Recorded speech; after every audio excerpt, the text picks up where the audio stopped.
요한복음 20장 24절에서 29절 말씀 저랑 한 절씩 같이 교독하도록 하겠습니다. 제가 먼저 읽겠습니다. 12제자 중에 하나로서 디두모라 불리는 도마는 예수께서 오셨을 때에 함께 있지 아니한지라. 다른 제자들이 그에게 이르되 우리가 주를 구하노라 하니 도마가 이르되 내가 왜 손에 못자국을 보며 내 손가락을 그 못자국에 넣으며 내 손을 그 얼굴에 넣어보지 않고는 믿지 아니하리라 하니라. 여드레를 지나서 제자들이 다시 집안에 있을 때 도마도 함께 있고 문들이 닫혔는데 예수께서 오사 가운데 서서 이르시되 너희에게 평강이 있을지어다 하시고 도마에게 이르시되 내 손가락을 이리 내밀어 내 손을 보고 내 손을 내밀어 내 얼굴에 넣어보라. 그리하여 믿음 없는 자가 되지 말고 믿는 자가 되라. 도마가 대답하여 이르되 나의 주님이시요 나의 하나님이시니이다. 예수께서 이르시되 너는 나를 본고로 믿느냐 보지 못하고 믿는 자들은 복되도다 하시니라. 아멘. 자, 오늘 말도 많고 탈도 많은 우리 도마에 대해서 함께 같이 배워보기를 원하는데요. 도마는 누구죠? 내가 알고 있는 도마는 이런 사람입니다. 의심하는 제자. 네, 의심하는 제자였다. 또 도마에 대해서 우리는 뭐를 또 알고 있죠? 질문을 하는 사람. 네. 왜 의심이 많아서 네. 의심보다 확실한 걸 알고 싶어서. 네, 의심보다는 확실한 걸 알고 싶어서 그것을 알기 위해서 질문을 던질 수 있는 제자였다. 네. 좀 다르네요. 그렇죠? 의심과 질문을 하는 것 좀 다른 부분이에요. 또 그 외에 또 우리 도마에 대해서 질문을 확신하기 위해서. 자신이 좀 더 확신 있게 알기 위해서 더 이제 말하자면 어떤 이야기를 들었어요. 그래서 그거에 대해서 내가 더 알고 싶은 거예요. 확실하게 알기 위해. 그래서 질문을 던진 거죠. 팔로우 퀘스천을 한 거죠. 말하자면 좀 더 인덱스 퀘스천을 한 거예요. 그거 옛날에 그게 그 뜻 아니에요? 코바디스? 주여 어디로 가시나이까? 맞지? 그건 베드로. 아니 근데 여기도 도마도 어디서 그랬는지. 네, 맞습니다. 맞아요. 네, 도마도 주님께서 어디로 이게 뒤에서 나갔는데, 그렇죠. 네, 그렇죠. 맞아요. 베드로는 그 코바디스랑 그거 부분이었는데, 사실 도마 역시도 비슷한 질문을 우리가 알지 못하는데 어떻게 그 길을 압니까? 그렇죠. 어디로 가는지 모른다라는 것은 맞죠. 똑같은 질문이긴 하죠. 네, 좋습니다. 좋아요. 우리 하나씩 좀 보겠습니다.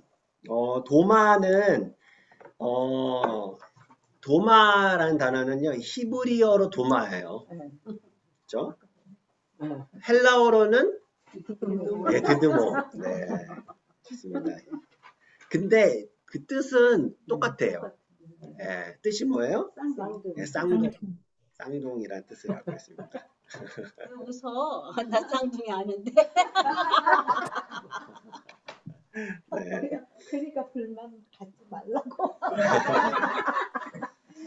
그 도마에 대해서는 사실 성경에 대해서 언급이 거의 없어요. 그래서 그의 부모가 누군지, 어린 시절이 어땠는지 뭐 기록이 된 것은 잘 없어요. 그냥 갈릴리 지방 출신이다. 직업은 어부일 것이다. 이렇게 얘기를 하고 사실 그 사복음서에서 다 도마에 대해서 이야기는 하죠. 근데 마태복음, 마태, 마가, 누가 거기 공관복음에서는 딱 이름만 딱 나올 뿐이에요. 예수님의 제자는 누구누구였다. 근데 도마도 거기에 딱 이르는 거였어요. 그런데 어디에 나오죠? 요한복음에만 3번의 사건에 걸쳐서 이 도마가 누구인지, 도마의 성격이나 도마의 어떤 그의 모습에 대해서 이제 설명을 해주는 장면이 나옵니다.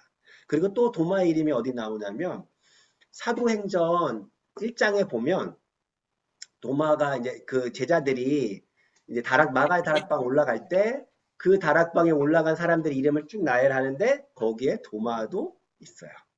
그러니까 도마가 생각해보면 이게 막 의심도 하고 그랬다지만 결국에는 끝까지 잘 제자로서 잘 했어요. 그러니까 우리가 좀 오늘 의심에 대한 부분들을 좀 생각해 보려고 해요. 과연 도마는 의심했던 제자인가? 정말 의심이라고 하는 것은 무슨 의미고 도마의 실체는 무엇인가? 한번 좀 같이 파헤치면 좋겠어요. 이 그림 제가 일부러 여기 넣었는데요. 이게 뭐예요? 최고의 만찬. 누가 그린 거죠? 레오나르도 다빈치. 레오나르도 디카프리오는 아니죠? 레오나르도 다빈치가 그린 아주 유명한 최후의 만찬인데, 자, 여기서 질문. 도마는 누구일까요? 예수님의 제자. 아, 그래? 여기에서. 여기서 네. 그림에서 자, 이게 얼마나 이게 우리가 눈썰미가 있는지, 우리, 한번 보겠습니다. 한번. 이거 까만머리 아닌가? 오른쪽에서 세 번째 그 사람요? 11명이 있네요. 예수님만. 아니야. 여기 있잖아요. 둘이죠, 지금. 뒤에 또 있잖아요. 12명. 자, 제가 힌트를 알려드릴게요. 12명 중에 한 명 고르기가 힘드니까, 우리가 봤을 때 예수님의 오른편에 6명 중에 한 명이에요. 아, 예수님의 오른편이요? 예. 우리가 봤을 때. 우리가 봤을 때. 예, 그게 예수님의 입장에서 볼 때 왼쪽이죠. 예. 여기 바로 옆에 있는 까만머리? 까만머리. 왜요? 어디로 가시지 우리가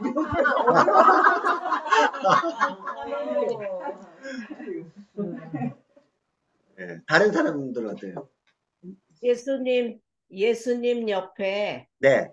거기 손가락을 이렇게 들고 있는 게 어. 비슷한 것 같아요. 우리 권사님 어떻게 해서 그렇게 생각하셨어요? 그러니까는 이 레오나르도 다빈치가 네.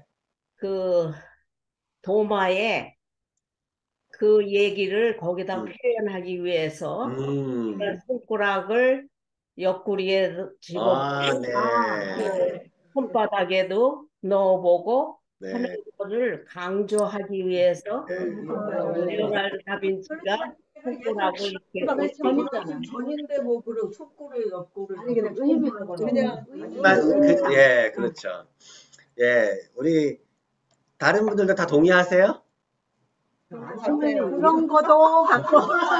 근데 새벽에 네. 여기서 찾아봐서 했어요. 아, 그래요? 네, 근데 와. 그냥 넘겼어요. 네. 했는데. 이게 저도 찾아보니까 네. 맞아요. 이 사람이 도마라고 하더라고요. 네. 그래서 이제 이렇게 표현을 해요. 그 백과사전에 보면 이게 왜 이렇게 손가락 올리고 있는가? 예, 그 의미도 있고요. 그러니까 도마가 예수님께 내가 손가락을 그 손에 넣어보지 않으면 이렇게 내가 믿을 수 없다 해가지고 그 손가락이기도 하고 또 하나는 이렇게도 생각을 한대요. 이게 진짜 God's plan입니까? 라는 그런 의미도 있을 것이다라고 이렇게 추측하는. 사실 뭐 레오나르도 다빈치가 아니면 알 수는 없죠, 사실. 네. 그런데 이제 그런 것들이 이제 추측을 한다고 하더라고요. 실제 레오나르도 다빈치는 이렇게 손가락 올린 그 그림을 자주 그렸어요. 세례 요한을 그린 그림이 있거든요. 거기에도 세례 요한이 손가락 이렇게 하고 있는 그림이에요. 특이하죠. 아무튼 중요한 여기서 도마는 이렇게 손가락을 올린다라는 그 부분인데. 아니 이거 도마하고는 좀 여기 나와 네. 있습니다. 근데 보통 여기서 접니까? 이러는 게 보통 저 가론 유다라고 그러잖아요. 네. 근데 이 그림을 보면은 여기 예수님이니까 우리가 보기에 오른쪽 세 번째가 이렇게 하고 있는 나예요? 이러는 거 같잖아요. 그것도 보면 또 그렇게 좀 봐요. 근데 생긴 게 가론 유다 같지 않습니까? 가론 유다는 예수님 왼쪽으로 세 번째 이게 험상궂게 그게 가론 유다 같이 제 눈에는 보여요. 네. 여기 글쎄요. 네. 나를 아니, 찾아봤어요.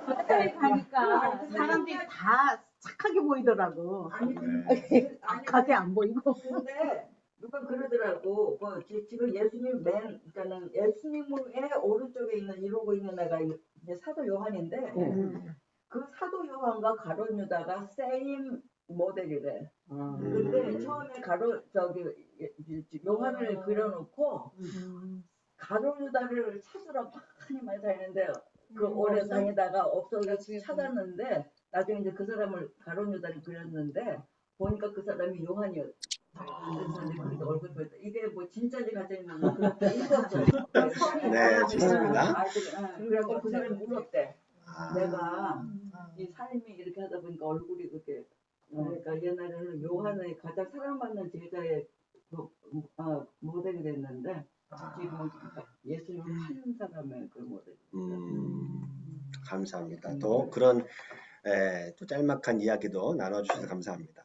자, 그래서 아무튼 그 도마는 의심으로 잘 알려져 있어. 이 손가락을 표시하는 것도 어떻게 보면 의심에 대한 부분인데, 자, 의심 많은 제자인가? 라는 질문을 제가 한번 던져봤어요. 여러분 그거 아세요? 도마는 의심 많은 제자로 우리 전 세계 크리스찬들 지금 2000년 동안 그렇게 이렇게 이야기를 듣고 있는데 한 번도 예수님은 그를 의심 많다고 꾸짖은 적은 없어요. 꾸짖은 적은 없어도 여기서 네, 우리 인도 네, 저기 네. 보면은 믿는 자가 되지 말고 그럴 수 있죠. 그것도 이제 할 수도 있는데, 하지만 진짜로 예수님이 의심한다고 꾸짖었던 제자도 있거든요. 베드로를 그렇게 꾸짖었거든요. 베드로가 언제 예수님께서 꾸짖었어요? 내가 나를 믿느냐 때 아니 내가 나를 사랑하느냐. 예, 배. 네. 오늘 우리 불렀던 찬양. 물 위를 걷다가 바람이 부는 걸 보고 물에 빠졌잖아요. 물에 빠져가는 베드로를 보고 예수님 어떻게 하십니까? 바로 빠지자마자 한 건 아니고 즉시 손을 내미셨어요, 먼저. 그리고 나서 붙잡아 일으켜 주시면서 이렇게 딱 얘기했죠. 믿음이 적은 자여, 왜 의심하였느냐. 딱 그 의심이란 단어를 베드로에게 꼭 집어서 하신 적은 있었어요. 그리고 또 언제 또 꾸짖은 적이 있냐면 부활하신 예수님께서 제자들에게 나타나셨어요. 그래서 예수님께서 부활하신 소식을 믿지 않는 거예요, 제자들이. 그래서 제자들을 굉장히 꾸짖었죠. 믿지 않았다고. 그렇게 이제 꾸짖었단 말이에요. 그리고 또 네, 말씀하세요. 말씀하세요. 네. 또 있는데. 예, 또 말씀하세요. 저는 이제 다른 거 얘기하려고 했었어요. 그는 하나님 시작하면 베드로가 고백했잖아요. 하고 난 뒤에 바로 예수님께서 이제 죽는다 하니까 베드로가 아닌 거예요. 네. 마약할 때 그때 사탄은 네, 사탄. 예, 그쵸. 예, 다른 꾸짖음. 예. 의심에 대한 부분으로 보면은 이건 어떻게 보면은 오해를 한 거죠. 베드로가 그 부분은 그러니까 베드로 예수님께 그걸 꾸짖었긴 했죠. 근데 또 특이한 건 뭐냐면 성경에 그 갈릴리 산에서 마지막으로 예수님께 승천하시는 장면 기억나세요? 마지막으로 이제 지상 명령을 이제 예수님께서 제자들한테 내리시고 승천하실 때 11 제자가 딱 그 장면을 목격했거든요. 모든 제자 중 11 제자예요. 그런데 성경이 뭐라고 기록합니까? 이렇게 기록합니다.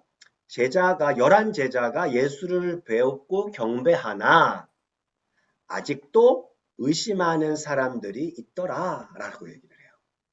그렇죠? 의심이에요.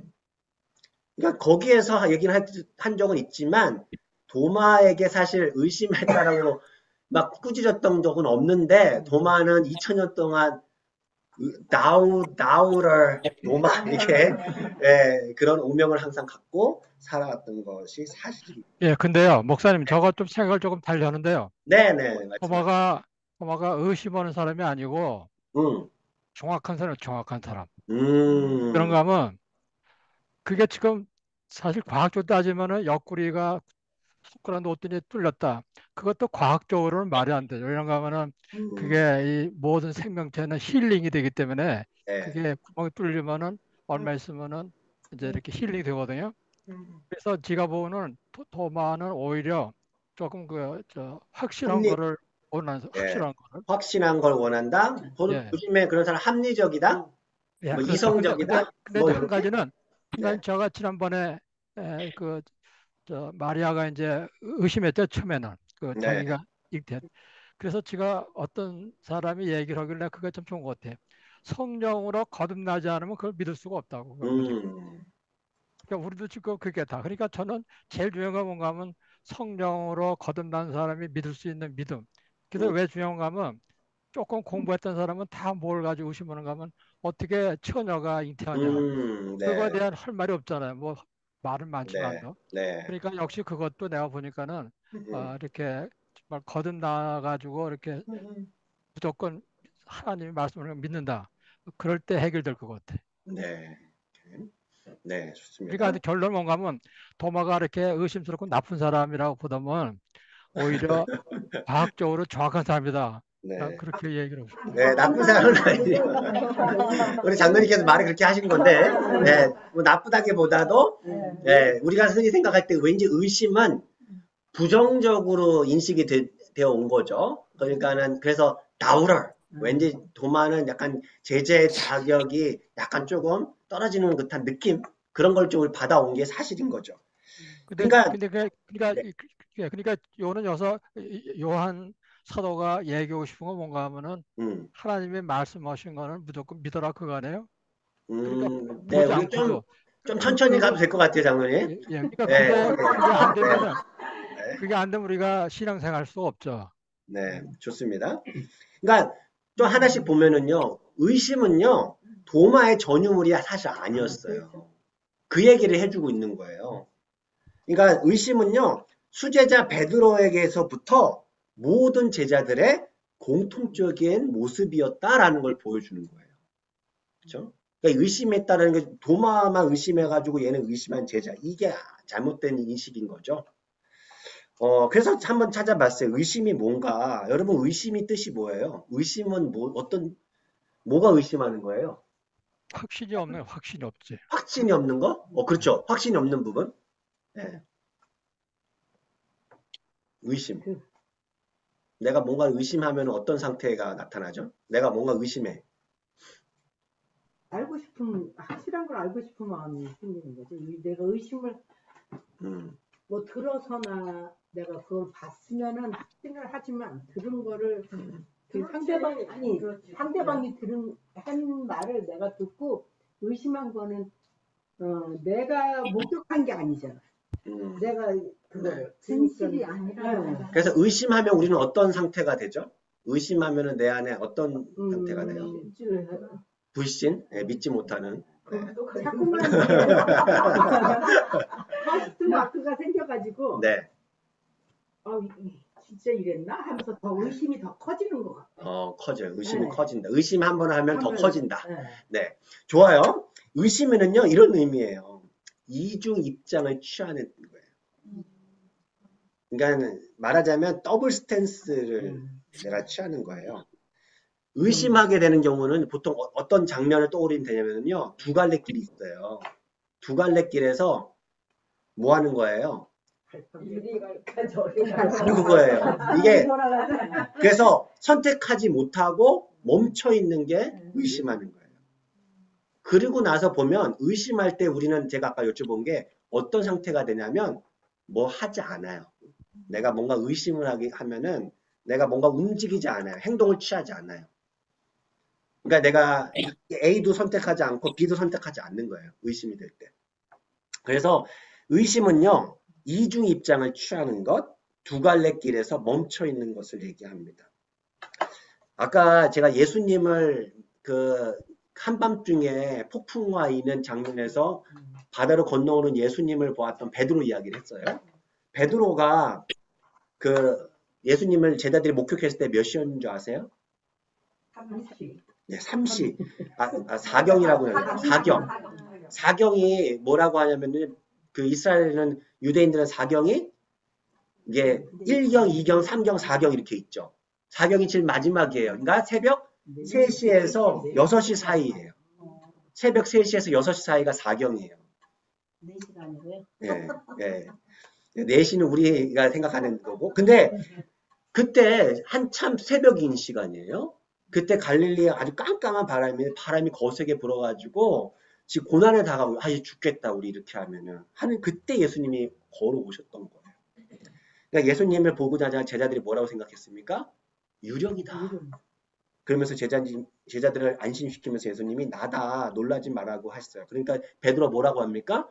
주님이시면 나에게 명하여 무리로 오게 명령해 달라고 해요. 그렇죠? 의심했어. 그러니까 예수님께서 아니 확신을 하고 싶대. 예수님인지 아닌지 대한 거 확인을 하고 싶대. 그래서 예수님이 말씀하셨죠. 나니까 내려와라. 그러니까 베드로가 어떻게 합니까? 베드로의 그 상태 두 갈래 길이 있는 것이고. 그렇죠? 내려갈까? 배 위에 있을까? 그렇죠? 자, 근데 예수님의 말씀을 듣고 베드로가 배에서 내려요. 물 위로 걸어가요. 예수님께로 가요. 그렇죠? 그것을 이제 선택을 하는 거죠. 만약에 의심했다면 그 거센 바람과 물결을 보고 무서워서 배 위에 그대로 있었을 거예요.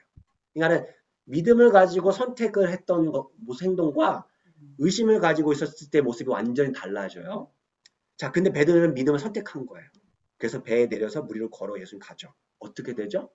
바다를 보고 무서워하여 네, 맞아요. 성경에는 바람을 보고 이렇게 빠졌어요.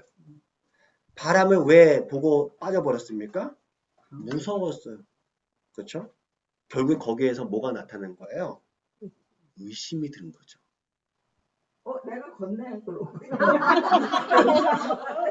맞아요. 맞아, 그런 거예요. 처음에는 믿음으로 선택해 가는 길이었는데 의심이 들었어요. 의심을 들게 만들었던 게 뭐예요? 바람, 두려움이 그거예요. 그렇죠?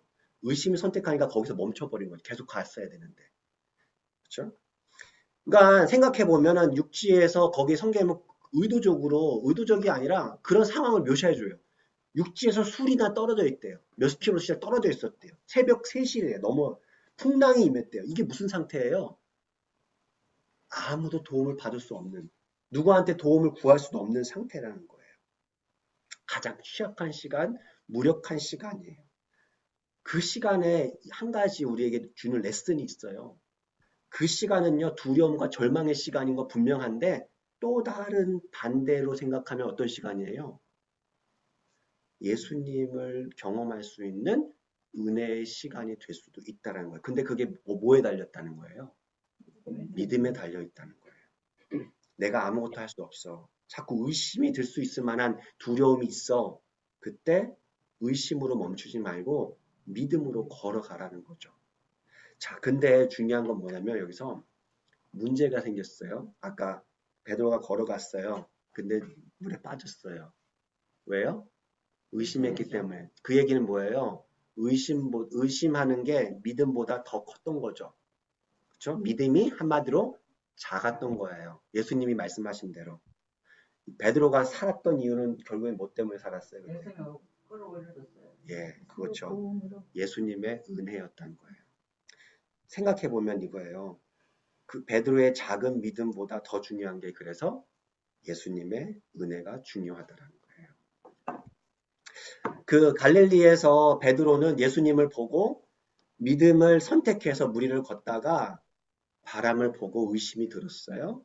물속에 빠집니다. 두려움은 우리를 의심하게 만들어요. 우리를 멈추게 만들어요. 반면에 예수님이 말씀, 내려오라, 나에게 오라, 나다 라고 하는 예수님의 말씀은 우리를 믿게 하고 물 위를 걷게 해줍니다. 예수님의 살아계심을 경험하게 해줘요. 그런 점에서 이제 저는 이제 의심이라고 하는 것이 바로 그런 부분이에요. 의심은 우리가 이중 입장을 취하는 거, 갈림길에서 멈추게 만드는 것이 의심이다. 그런 점에서 진짜 과연 도마는 그랬나? 라고 진짜 한번 보는 거죠. 도마는 아까 말씀드린 것처럼 요한복음에 사도 요한이 3번을 기록하거든요. 3번의 그 이야기를 통해서 주시는 도마의 모습, 우리에게 주신 메시지가 분명히 있는데 그 장면을 같이 한번 보자는 거예요, 오늘. 자, 첫 번째는 요한복음 11장에 나옵니다. 요한복음 11장에 어떤 사건이 있죠? 예수님께서 누구를 살려요? 나사로를 살리는 장면이 나와요. 자, 근데 살리기 전에 마르다하고 마리아가 오라비에 나사로가 죽어가고 있으니까 예수님 좀 오셔서 빨리 오셔서 좀 살려주세요라고 얘기합니다. 자, 그러니까 예수님께서 어떻게 반응하시죠? 하려고. 네? 예수님은 가시려고 할 때 네. 그 주위의 상황이 그 예수님이 위험을 당할까봐 음, 그런 제자들은 가지 못하는 그런 상황. 맞아요. 맞아요. 그 부분 좀 뒤에 나오는데 예수님의 첫 반응은 거기에 바로 가지 않으셔요. 일부러. 네. 그 얘기를 듣고 보낸 사람들의 이야기를 듣고 이틀을 더 유하였더라 얘기해요. 자, 그리고 나서 이틀이 지나고 나서 예수님이 이제 가자. 나사로가 잠들었다라고 하니까 우리 권사님 말씀대로 제자들이 아니 예수님 거기가 어딘데 갑니까? 얼마 전에도 돌 맞아 죽을 뻔했던 곳 아닙니까? 가면 죽습니다. 라고 했더니 예수님께서 가자는 거예요. 그래도 그때 제자들은 안 간다 했는데 도마가 뭐라고 했을까요? 다시 한번 여쭙겠습니다. 도마는 의심하는 제자예요? 다르지 않나요? 우리가 생각했던 모습과? 예.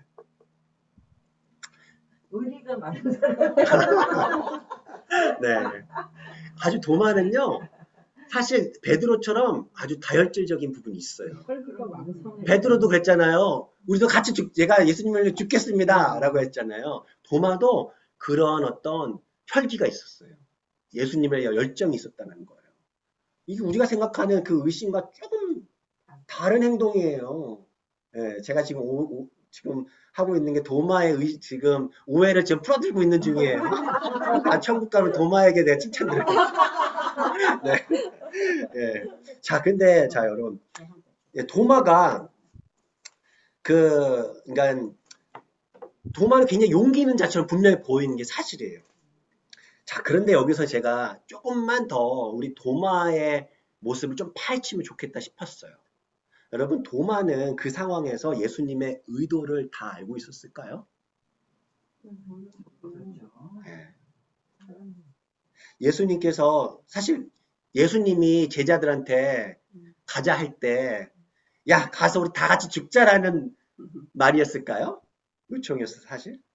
요즘 아이들 얘기처럼 네. 좀 비아냥거릴 때 그쵸? 음. 뭐 이런 거 하자 그러면 그래 자기는 그렇지도 않으면서도 그래 이거 그렇게 하자 이렇게 하잖아요. 네. 그죠? 그렇게 하는 분들도 계시더라고요. 그 도마의 지금 이 모습은 약간 좀 빈정거립니다. 그런데 그 말씀의 문맥을 보면은 사실 도마의 마음속에는 꼭 그게 있었던 것은 아닌 것 같아요. 정말 이제 가자라는 것이 있어요. 물론 제가 말씀드렸던 거는 뭐냐면 예수님의 그 미션은 가자는 미션은 자살 미션은 분명히 아니었어요. 예수님의 의도는 분명했어요. 나사로를 살리면서 너희로 하여금 믿게 하기 위함이었거든요. 죽게 하기 위한 게 아니라 믿게 하기 위한 것이 분명했어요.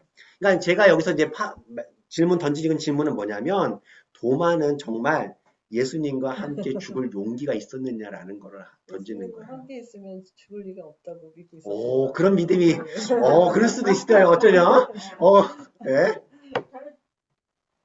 죽으면 죽고 네, 그런 용기가 있었던 것 같아요. 네.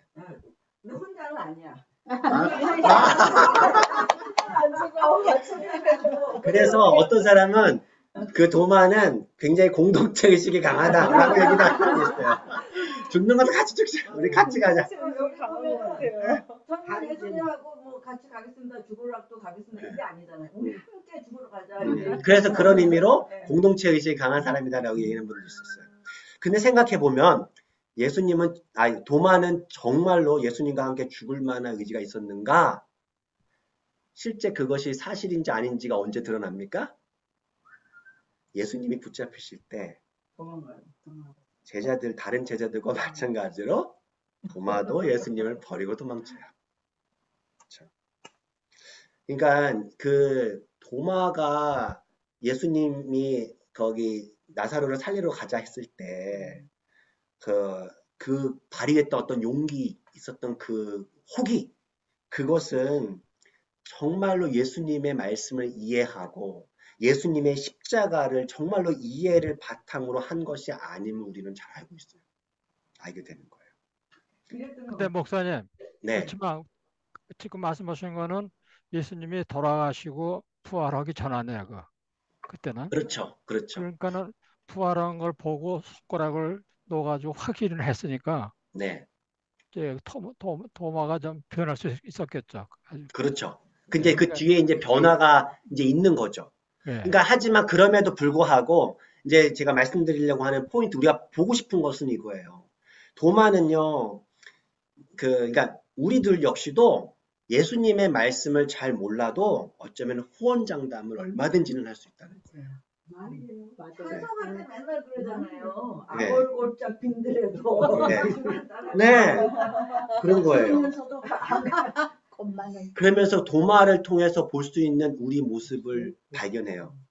내 힘과 막 의지와 우리가 정말 찬양 집회 찬양하면서 눈물을 흘리고 막 손 흔들고 막 가슴 치며 찬양해도 정말 그렇게 살지 못하는 도마 같은 우리 모습들을 발견한다라는 거예요. 거기가 더 예수님을 따르기가 어렵다라는 거예요. 결국에 이 얘기는 뭐냐면 예수님의 부활 후에 결국에 그 도마가 예수님과 우리 같이 죽자라고 했잖아요. 비록 자신의 말은 지키지는 못했어요. 근데 성경은 도마의 말, 그 말대로 예수님을 경험한 사람들이라고 한다면, 따른다는 사람들이라고 한다면 자기 십자가를 지고 예수를 따르는 제자가 되어야 된다는 것을 보여주고 도마는 실제 그렇게 살게 되죠. 그렇죠?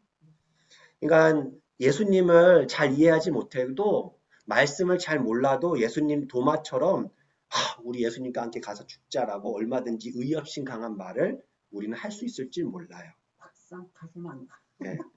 근데 진짜 그 말처럼 살기 위해서는요. 쉽게 되지 않아요. 뭐가 필요해요? 네. 용기가 어떻게 생기냐? 도가니에서 연단 받는 것이 필요하다라는 거예요. 실제 우리 선교사님들하고 이야기를 나눠보면은 많은 선교사님들이 이제 젊은 분들, 뭐 나이 드신 분들도 마찬가지지만 내가 예수를 경험하고 내 예수를 전하겠다고 선교지로 막 들어간대요. 막 그러면서 서원도 했을 거고 기도도 하고 파송도 받았을 거예요. 근데 정말 많은 선교사 지망생들이 선교지에서 1, 2년은 버티지 못해요. 예. 왜 그럴까요? 어쩌면 다른 이유들이 분명히 있겠지만 어쩌면 도마와 같은 마음이 있었을지 모르겠어요. 내 자신 안에 그런 능력을 할 수 있는 것이 없는데 내 자신을 너무 신뢰했던 것은 아닌가? 정말 그리스도를 위해서 죽기 위해서는 내가 죽어야 되는데 그리스도를 살아야 되는데 그것을 내가 경험하지 못한 것은 아니었는가? 그리스도를 제자로 살아가는 사람들은요. 그래서 뭔가 자신감 있는 사람이 아니에요. 그리스도를 제자로 살아가는 사람들은요. 언제나 연단받는 사람들이에요. 그래서 신앙생활을 되게 쉽게 한다. 뭔가 한 거 보면은요. 우리는 퀘스천을 들을 수 있어야 돼요. 나 신앙생활 좀 어렵네요. 요즘에 좀 신앙생활 힘들어요. 저는 이런 생각도 들었어요. 도마의 이 이야기를 보면서 어쩌면 그 길이 진짜 예수 믿는 길인지 모르겠어요. 연단 없이 자기 십자가를 질 수 있는 사람은 없기 때문에 그래요. 예수님처럼 연단 없이 예수님처럼 섬길 수 없기 때문에 그래요.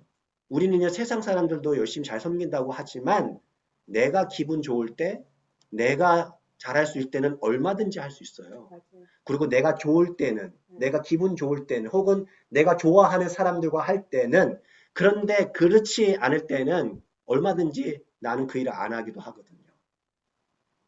그렇죠? 내 권리를 포기할 수 있는 거, 내 자기 연단 받지 않은 사람은 할 수 없어요.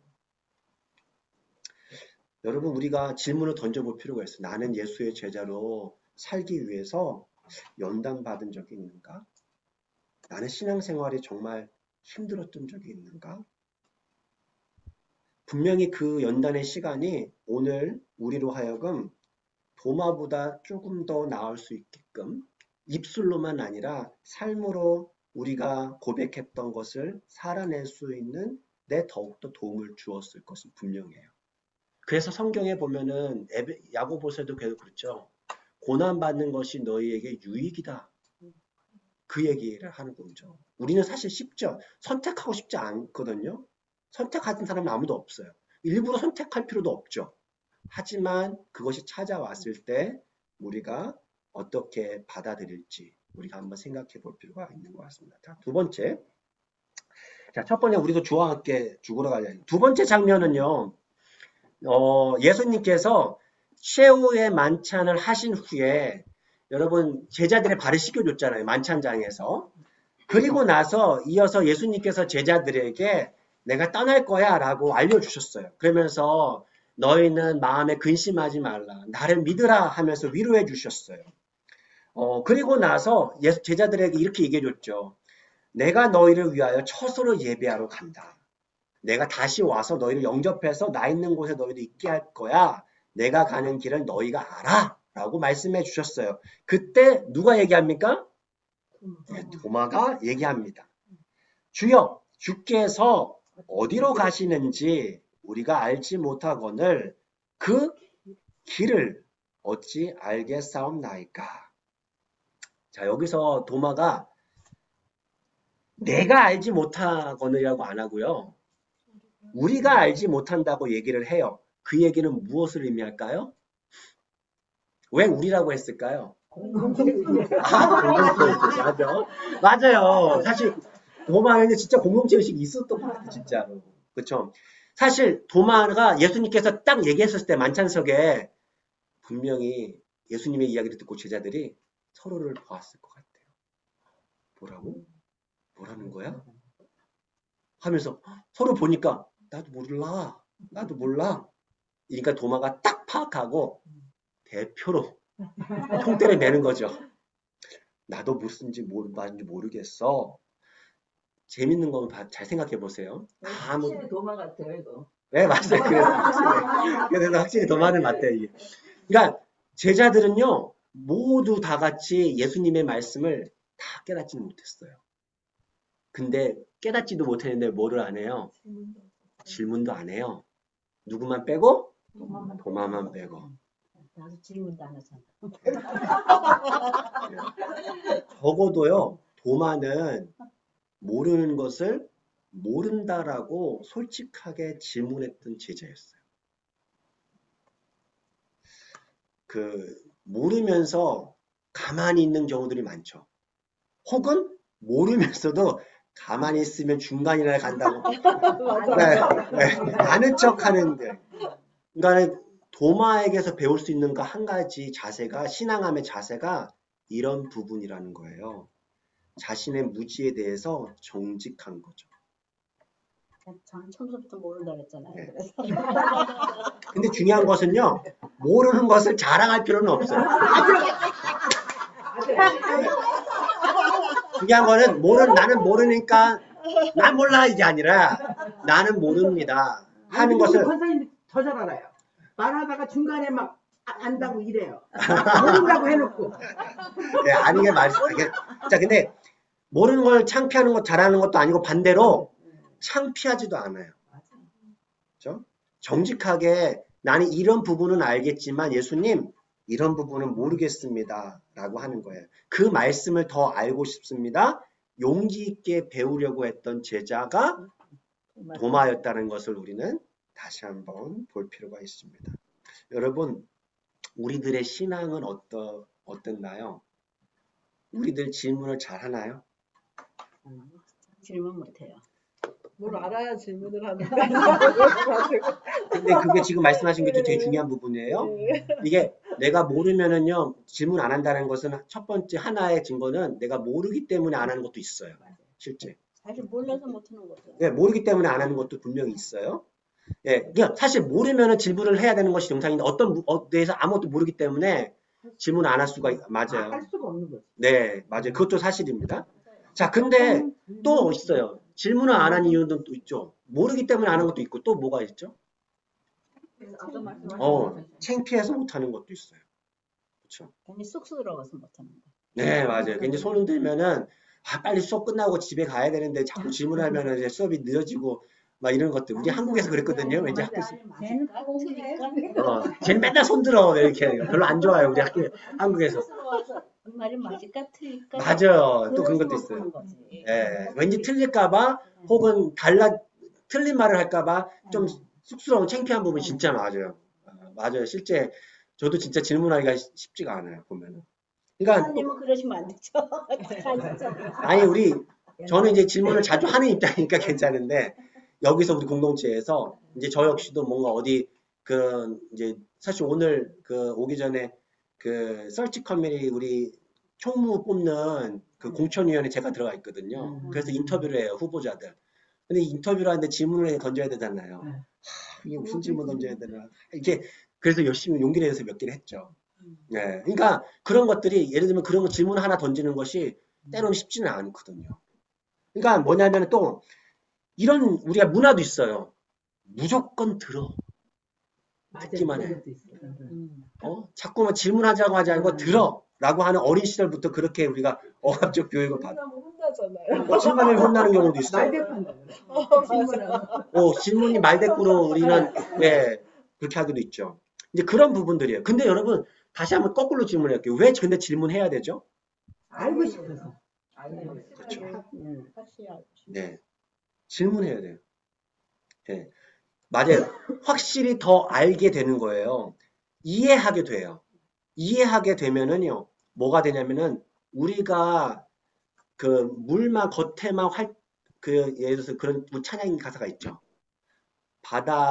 저 넓은 바다가 무서워서, 이게 바닷가에서만 딸랑딸랑만 거린다는 거죠. 신앙생활 딱 그렇게 할 수 있어요. 그런데 우리가 알잖아요. 저 바닷가, 그게 아니라 나와 함께 하시는 분이 누구이신지 알면 더 바닷가로 들어가요. 그래서 바닷가에서 무엇을 경험하는지를 우리가 더 신앙의 재미를 느끼죠. 진짜 신앙을 느끼죠. 마찬가지로 더 온전하고 깊은 신앙생활을 하기 위해서 묻는 것이 굉장히 중요합니다. 그리고 또 하나는 전혀 네. 뭘 나쁜지 몰라도 내가 조금 알고 있는 거를 딴 사람한테 물어서 확인하려고. 음, 그럴 때도 질문을 하거든요.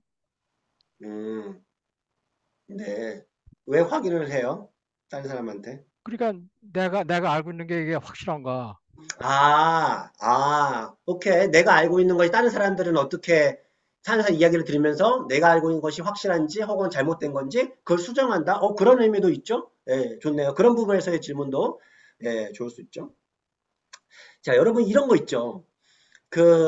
설교 시간이 보통 여러분 주일날 설교를 들으면 귀에 다 들어오나요? 안 들어오나요? 그 자리에서 시간은 들어와요. 근데 못 받게. 돌아서도 딱 잊어버리죠. 네. 자, 근데 제가 좀 질문 바꿔서 내가 요즘 삶이 힘들어요. 내가 힘든 일이 많아요. 좀 고달파요. 그리고 나서 설교를 들으면은 말씀이 어떻게 들리나요? 안 들을 것 같아요. 고달파서. 쏙쏙 들어오죠. 아니에요. 더 잘 들어와요. 그건 잊지 않죠. 왜 그런 줄 아세요? 실제 보면 이상하게 말이 더 잘 들어와요. 그게 바로 이렇다는 거예요. 내 삶에 어려운 시간들이 나로 하여금 질문을 던지게 만드는 거예요. 질문에 대해서 답을 자꾸 찾는 거예요. 그러니까 설교 시간에 자꾸 귀를 더 기울이는 거예요. 질문에 대한 답을 자꾸 찾으려고 하는 거예요. 그러니까 자기 인생의 문제를 풀어내기 위한 질문이 있으니까 내가 부딪혀오는 그 말씀이 나에게 답으로 다가오는 거예요. 그러니까 질문하지 않으면은요, 내가 내 인생을요, 내가 지금 어떻게 살아가고 있는지 그것을 이해하기가 굉장히 어려워요. 그냥 우리는 그냥 인생을 살아가기 쉬워요. 근데 자꾸 질문을 던져셔야 돼요. 그럼 그 전에 네. 목사님 설교를 듣고 그분이 뭔가에 시험이 있었어요. 근데 그게 목사님이 하시는 설교가 자기를 향해서 했다고 해서 더 시험이 더 들었거든요. 그러니까 그 사람이 어려운 가운데 그 말씀을 듣고, 근데 저는 교회를 그랬을 때는 더 들어서 그게 내 말씀이 됐으면 은혜가 될 텐데 더 시험을 받더라고. 그런 경우도 있더라고. 네. 이게 시험에 어떤 상처가 될 수도 있는 목회자가 말씀을 잘못 전달해서 이게 한 부른 부분도 있을 수 있는데 잘못 그러니까 듣는 사람은 아니야. 목사님의 그 설교를 했는데 성경적인 메시지를 네. 전달했는데 듣는 나는 그 말씀이 나한테 이렇게 어떻게 보면은 그런 반응은 정상적일 수 있죠. 왜냐하면 성경에도 보면은 항상 그런 반응들이 얼마든지 있으니까. 그러니까 만약에 그렇게 된다면 한번 좀 더 깊이 한 번 더 생각해 볼 필요가 있대. 나는 왜 이렇게 반응하지? 나 왜 이렇게 근데 가슴이 더 아프지? 그거를 찔리지? 네. 그렇게 생각을 못하고 더 시험에 들어요. 그러니까 그 믿음의 차이인 것 같아요. 목사님처럼 생각하는 사람들은 은혜로 봐야 되고 그 사람처럼 생각하는 사람은 네. 나는 좀 힘들고 그럴 때는 목사님 설교에 그 말씀 와서 다 할 때는 아 이렇게 살면 되는구나 그렇게 나는 받아들였어. 맨날 말씀은 들을 때 이렇게 살면 되는구나 하는데 기가 쓰고 잊어버리면 그건 이상한 거잖아. 아니 그러면서 그게 은혜가 되더라고 그런 말씀이. 그래서 그래서 사실 우리가 날마다 그렇게 듣는 게 중요한데 저는 그 어저께 제자반도 했지만 제자반에도 비슷한 내용을 우리가 나눈 적이 있었어요. 뭐냐면 우리가 깊이 있게 질문하고 하는 그런 과정을 던지지 않잖아요. 그러면은요 내가 가지고 있는 그 정답은 어떤 그 고민하지 않은 정답들 있잖아요. 예를 들어 신앙 안에 이건 이거야. 그거는요 굉장히 그 사람을 위선적으로 만들 수 있다는 거예요. 무슨 말인지 아시겠어요? 그러니까 말은 할 수 있지만 살지는 않아요. 내가 누군가를 지적할 수 있지만 내가 살지는 않아요. 이게 굉장히 위선적으로 만드는 거예요. 왜 그러냐? 내 안에 내면화를 하진 않았기 때문에. 그건 바리새인이잖아. 바리새인인데 우리들이 굉장히 잘하는 거예요. 우리들이 다 거짓말. 근데 내 생각엔 그렇더라고. 네. 목사님은 안 좋아하고 이제 그 한참 그거 싫을 때 그때는 설교가 전혀 안 들으면 목사님 무슨 소리 해도 그건 나쁘게 자기한테 한다고 그렇게 받아들이는 사람들이 많더라고. 맞아요. 그건 조금 더 이야기가 좀 다른 부분일 수 있지만 진짜 목사와의 관계가 되게 중요하죠. 어떤 메시지를 할 때. 맞아요. 그때 그런 시험 받는 사람들이 있더라고. 있죠. 자, 중요한 건 아까 도마 역시도 마찬가지였다라는 거예요. 예수를 위해서 죽겠다고 공언했지만 살지 못했던 이유는 뭐냐면 도마 역시도 베드로 역시도 이런 자기 안에 내면화 과정을 거치지 않았던 부분인 거죠. 그러니까 중요한 건 뭐냐면 우리가 설교를 많이 듣는 것 좋고요. 성경을 읽는 것도 좋아요. 기도도 열심히 하는 것 중요해요. 그런데 그럼에도 불구하고 내가 제자답지 못한 모습이 나오는 이유가 뭘까? 우리는 이것을 한번 생각해 볼 필요 있다는 거예요. 자꾸 내 안에 내면화 과정을 거치지 않으면서도 지식만, 겉핥기로만 신앙생활을 해오는 거예요. 그것들이 사실 그 도마를 통해서 우리가 배우게 되는데요. 그런 질문하고 내면화가는 과정이 필요한 그것을 위해서 필요한 게 뭐예요? 언제 그런 시간을 잘 할 수 있어요? 혼자 있는 시간들, 고독의 시간들. 그래서 홀로 있는 시간들이 굉장히 중요해요. 그래서 이런 찬양 시간이 중요해요. 그렇죠? 난 아니거든. 여기 있는 게 더 중요해. 네. 같이도 이 공동체랑도 있어야 되고 혼자 있는 시간도 반드시 필요하다는 거 신앙입니다. 혼자 대면하는 시간이 꼭 필요해요. 네. 그게 바로 하나님과 대화하고 질문을 던지고 내 삶을 반추하는 거죠. 그렇게 신앙생활하면요. 신앙이 금방금방 성장해요. 근데 질문도 예. 질문할 줄 아는 그게 있어야 되지. 내가 뭘 질문할 줄도 모르면 질문이 되지도 않아. 예. 그럴 수 있죠. 근데 보통은 우리 안에 우리 삶에 다가오는 질문들은 얼마든지 할 수는 있는 것 같아요. 하나님 왜 오늘 나는 이러한 저 사람과 대화해서 나는 왜 이렇게 상처가 되죠? 왜 나는 이렇게 오늘 이런 어떤 창피함을 경험하죠? 네, 하나님 나 오늘 왜 요즘 어려운 부분이 있죠? 나 안에는 얼마든지 질문이 많거든요. 그러한 질문들을 하나님 앞에 토로하는 거죠.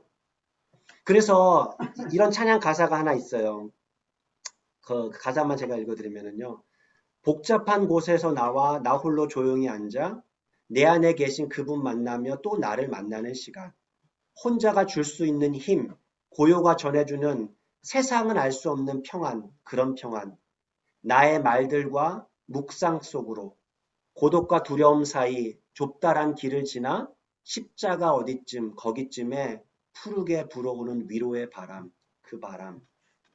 저는 신앙생활을 정말 우리가 잘하고자 한다면 깊이 있는 그 홀로만의 시간도 반드시 누릴 수 있기를 바랍니다.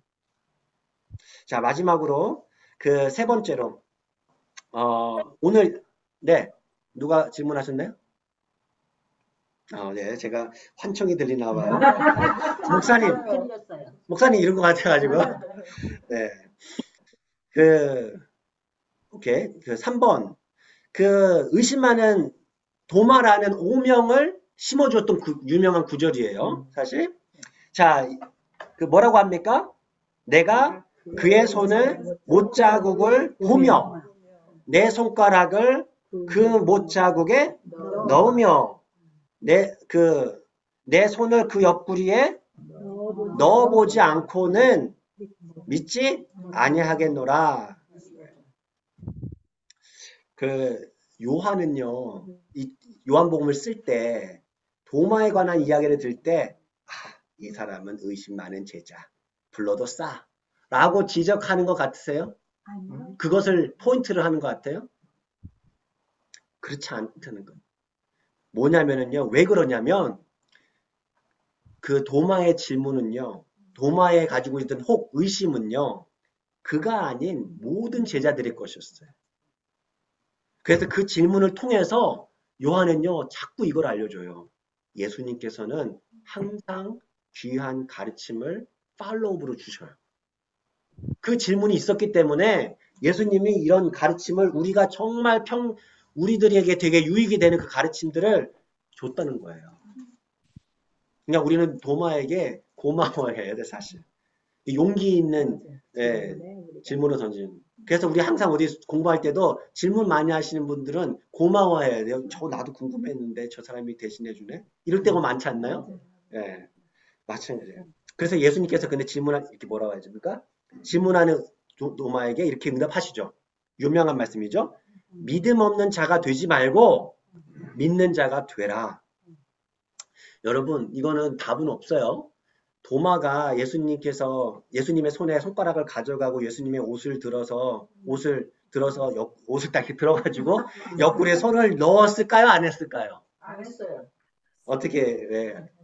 우리가 어떤 의심이나 어떤 그런 거를 질문을 갖고 있더라도 우리가 예수님 앞에 하나님 앞에 서면 그 질문은 다 사라져요.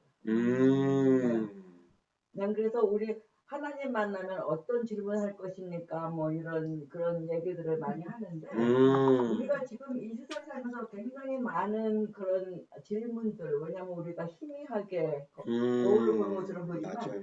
일단 우리가 하나님 만나면 내가 갖고 있던 그거를 맞아요. 대답해 주실 필요 없이 우리는 완전하게 알게 될 거라고 저는 확신해요. 그래서 이 도마도 예수님을 딱 보고 그 말씀을 듣는 순간 진짜예요? 그리고 손가락 넣어서 절대로 하지 않았거든요. 그냥 그대로 나의 주님이시여 나의 하나님이시여 그 고백이 그대로 나왔지. 그리고 우리도 만약에 예수님이 이렇게 이 자국을 보여줬는데 그걸 어떻게 의심해요, 그죠? 누워봐야 되잖아. 그거는 만나기 전에 얘기고.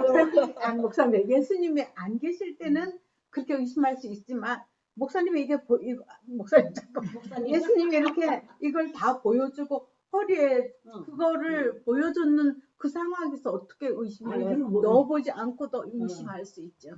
좀 믿을 수 있죠. 그러니까 이제 사실 여기에서는 이제 그러니까 어떻게 보면은 지금 최장로님 말씀하셨던 그 부분을 사실 여기 사도 요한은 강조해주고 있는 거죠. 도마가 예수님을 어떻게 고백합니까? 여기서 나의 주님이시오, 나의 하나님. 이거는요 베드로가 예수님을 고백했던 것보다 더 직접적인 고백이에요. 왜요? 베드로는 주는 나의 그리스도시요 살아계신 하나님의 아들이라고 했단 말이에요. 근데 지금 도마는 뭐라고 해요? 나의 나의 하나님. 하나님이라고 했어요. 그러니까는 더 직접 한 단계 더 직접적인 고민, 더 높은 고백이었다는 거예요. 그 얘기는 도마는 그 순간에 예수님을 하나님으로 받아들인 거예요. 거기서 삼위일체 네. 대열이가 아닌 것이죠. 네. 뭐 그렇죠. 사실 예수님께서는 실제 그 하나님이란 거, 하나님의 그런 부분들을 보여줬으니까, 가르쳐 줬으니까. 그래서 그 고백이 있은 다음에 어떻게 살았는가. 성경에는 이제 뭐 마지막에 나오는 게 사도행전에 나오는 그 장면인데 성령 받아서 이제 제자로 살아가는 건데 전승에 따르면 도마는 어디에 가서 선교했다죠? 인도. 예, 인도에 가. 인도에서 네. 그 설에 보면은 다른 한국에 뭐 이렇게 짤에 보면 왔다. 한국에 네, 와서 뭐 그런 얘기도 있더라고 하더라고요. 경주에 뭐 토마스가 있다. 네, 그런 얘기도 있긴 하더라고요. 근데 목사님 질문 하나 있는데 그러면은 예, 예. 도마가 실제로 손가락을 집어넣지 않았어요? 그러니까 우리 알 수는 없어요. 알 수는 없지만 예수님의 가르침과 또 도마의 반응으로 봐서는 그 순간에 도마는 그 어떤 그 보고 만지고 해서 하는 그 믿음, 그렇게 만져가지고 믿음이 생겼다기보다는 예수님의 그 말씀, 예수님의 어떤 그 풍겨져 나오는 그 모습에 도마가 엎드린 것이 아닌가라고 저도 생각은 해요. 그러니까 실제 뭔가를 보고 한다면은 사실은요, 우리는 보면 믿을 것 같은데 실제 그렇지 않거든요. 내가 보면 더 잘 믿을 것 같은데 자꾸 어떤 보는 거에 의지해서 믿는 사람들은요, 실제 도마처럼 그 후에 살아가기 어려워요. 누가 그랬냐면 제자들의 요한복음 초반의 이야기를 보면 예수님께서 사람들 많은 곳에서 기적을 많이 베푸셨거든요. 말하자면 보여주셨어요. 그런데 예수님은 그들에게 자신을 맡기지 않으셨다고 해요. 왜냐하면 그들의 마음을 다 아셨다고 얘기를 하시거든요. 그러니까 신앙은 자꾸 뭔가 보는 거에서 의지하면서 하는 그 신앙이 되지가 않는 거예요. 결국에 믿음이 성립이 되지 않은 거예요. 결국에 믿음이라고 하는 것은 내가 보지 않기 때문에 믿음이 작동할 수밖에 없는 거예요. 그래서 저는 보니까 지금 여기 마지막에 뭐라고 하면 네, 그 저 뭐 옆구리를 보지 않고도 믿는 사람이 되라 그랬잖아요. 네, 그러니까 결국은 도마가 그렇게 되냐니까 그 자기가 실제로 그 손가락을 집어넣지 않아도 그 믿음이 그만큼 성장했기 때문에 그동안에 그래서 네, 예수님의 말씀을 듣고 따른 것 같아 보니까. 네. 사실 여기에서는 이제 도마가 그 제자들하고 없었던 상황에서 나왔던 거죠. 예수님이 나타나셨고 제자들이 예수님을 보았다, 부활하셨다라고 하는 얘기를 듣고 믿지 않았거든요. 그리고 나서 다시 이제 예수님이 이제 확인시켜주는 그런 예수님과의 만남이었어요. 그러니까 사실 도마 역시도 부활하신 예수님을 만난 거죠. 네, 근데 네, 그렇게 따지면은 말이죠. 네, 꼭 도마만 이렇다 저렇다 할 수 없는 거예요. 음. 왜냐하면은 막달라 마리아가 제자들한테 얘기했어도 다 허탄한 얘기 네, 해가지고 사실 다안 그렇죠. 믿었거든요. 맞아요. 근데 제자들에게 나타나서 이제 제자들도 믿었는데 그때 도마는 없었어. 네, 그러니까 예수님 진짜 맞아요. 살아있으니까 똑같이 맞습니다. 허탄한 그냥 얘기를 드리는 맞아요. 거예요. 그러니까는 네. 의심 많은 도마라고 할 게 없어요. 의심 많은 제자들이라고 얘기할 수 있지만 의심 많은 도마는 아닙니다. 그렇죠, 도마. 네. 여기 27장에 자. 보면 예수님의 이 말씀에 네, 네가 내 옆구리를 하라고 넣어보라고 그랬잖아요. 그 말씀에 도마가 완전히 맞아요. 그랬을 것 같아. 네. 맞아요. 그러니까 맞아요. 근데 중요한 거는 이제 정리를 하면은요. 결국에는 그 부활하신 예수님을 경험하고 나의 주여, 나의 하나님을 고백했던 도마가 어떻게 살았는가? 인도 가서 순교했다라고 얘기를 하죠. 자신이 했던 말처럼 이제 죽으러 가는 거예요. 그러니까 의심하는 자가 아니라 도마는요. 사실 예수님을 더 알고 싶었던 사람이었어요. 그래서 예수님은 도마의 그 갈증을 채워주신 거죠. 그리스도를 아는 내가 누구인지를 보여주신 거죠. 그래서 도마는요, 자기 눈앞에 있는 예수님이 창조주 하나님이심을 고백할 수 있었던 거죠. 그래서 저는 목사님 여기서 조금 하나 지금 배운 거냐 보니까 예, 보통 나 자신부터 과학자라고 그러지만 과학자라는 사람들이 실험을 해보고 믿잖아요. 그러니까 그런 사람들한테 이게 뭔가 하면 그렇게 실험하지 말고 직접 믿어라. 그거 같아. 네. 사실 그 우리가 이제 이성과 신앙이라는 이야기를 할 때 이성도 꼭 필요해요. 이성하고 신앙은 뭐 적대 관계가 아니라 이성 아까 제가 질문을 던지고 하는 게 다 이성의 작용이거든요. 그러니까는 그런 게 필요해요. 그런데 이제 어떤 증거, 눈에 보이는 뭔가 이런 부분들을 이제 너무 거기에만 의지하는 신앙을 예수님께서는 도마를 통해서 보여주신 것이죠. 그렇죠. 네, 맞. 그러니까 뭐, 네, 생각해 보면은요, 그 도마가 용감하게 진짜 제자의 길, 신앙의 길을 걸어갈 수 있었던 것은 결국에는 그리스도를 제대로 아는 지식이 있었기 때문이라는 거예요. 제가 이 얘기를 하는 이유가 뭐냐면 아까 초반에 나는 모릅니다 라고 하면은요, 모르는 것만큼 그리스도를 제대로 섬길 수가 없는 거예요. 제대로 알아야지 제대로 섬길 수 있어요. 내가 모르면은요, 내가 저 바다에 가면 빠져 죽을 게 뻔히 아는데 내가 하지만 예수님이 나와 함께 있으면 걸어간단 말이에요. 예수님이 나의 하나님이라면 그걸 경험한다. 그러니까 그렇게 신앙생활 할 수 있단 말이에요. 제자의 길을 걸어갈 수 있다는 거예요. 그런데 예수님을 알지 못하면 그냥 나는 물가에서 헤매면서 신앙생활 할 수 있다는 거예요. 그 부분을 우리가 오늘 또 기억했으면 좋겠습니다. 우리 같이 나가면서 같이 한번 기도했으면 좋겠습니다. 목사님, 네, 그러면요, 여기서 네, 오늘 배운 것 중에서 체험적인 신앙, 그러니까 도마와 같이 체험을 했잖아요. 네, 그 신앙인이 여기서 보지 않고 믿는 사람이 더 복이 있다고 그 말씀처럼 네, 성경 말씀을 기초로 하고 성경에서 정말 믿음 생활 계속하면서 우리가 해야 하는 것이 그래서 하나님을 알고 하나님을 위해서 우리가 어떤 삶을 사는 거가 더 중요한 거 아닌가 그런 깨닫게 됐는데요. 네, 우리가 교회에서나 어느 공동체에서 보면은 자기 체험만을 추구하는 사람들이 네, 네, 그거 없으면 신앙이 없는 것처럼 있고 네, 여기 맞아요.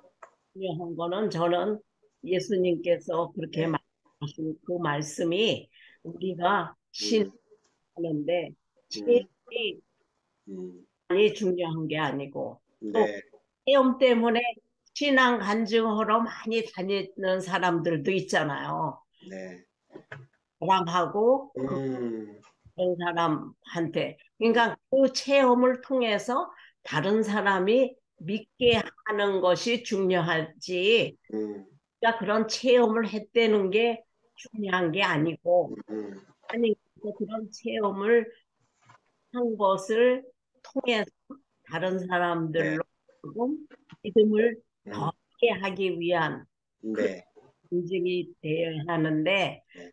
자기 자랑하는 간증이 많지. 네. 그 부분에 있어서 한 가지만 딱 얘기하고 마치겠는데요. 결국에는 체험이나 어떤 은사나 어떤 그것을 우리들은 인식 속에, 저 사람 신앙 좋네?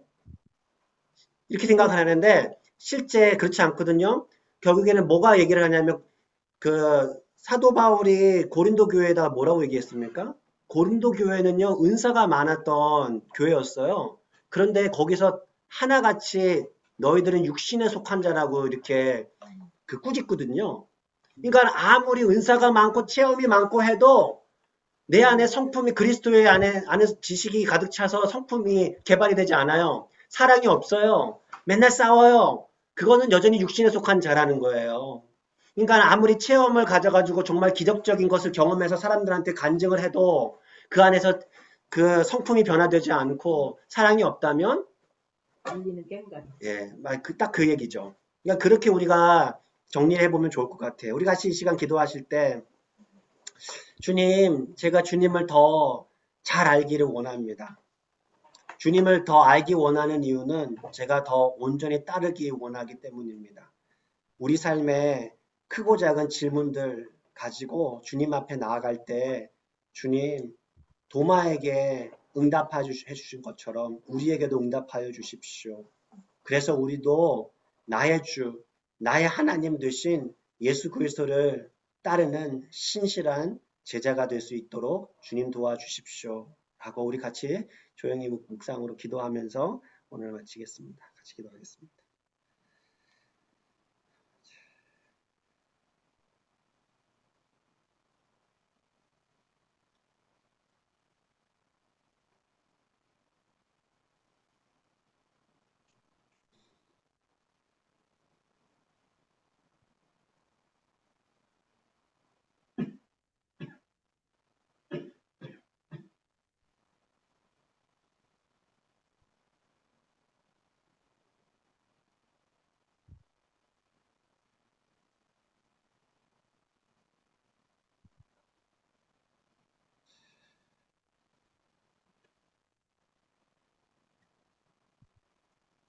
하나님, 때로는 내가 아는 것을, 내가 모르는 것을 남들에게 보이기 싫어서 질문하지 않았던 모습들, 때로는 그 질문하는 것이 어렵고 때로는 귀찮고 그래서 내가 지금 알고 있는 것에 만족했던 모습들, 하나님, 그래서 우리가 주님을 더 알려고 하지 못했던 그런 우리들의 연약함을 주님 불쌍히 여겨 주시옵소서.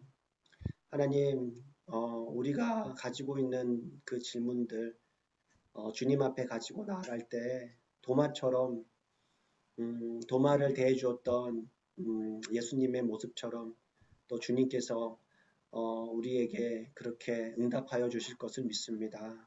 우리가 주님을 더 깊이 알고 그 주님을 아는 지식으로 충만하여서 도마처럼 자신이 말한 대로 그렇게 믿음의 고백대로 삶으로 살아내는 우리 모든 주님의 신실한 제자들이 다 될 수 있도록 주님 도와주시옵소서. 예수님의 이름으로 기도드립니다. 아멘. 하늘에 계신 우리 아버지여, 이름이 거룩히 여김을 받으시오며 나라의 마옵시며 뜻이 하늘에서 이루어진 것 같이 땅에서도 이루어지이다.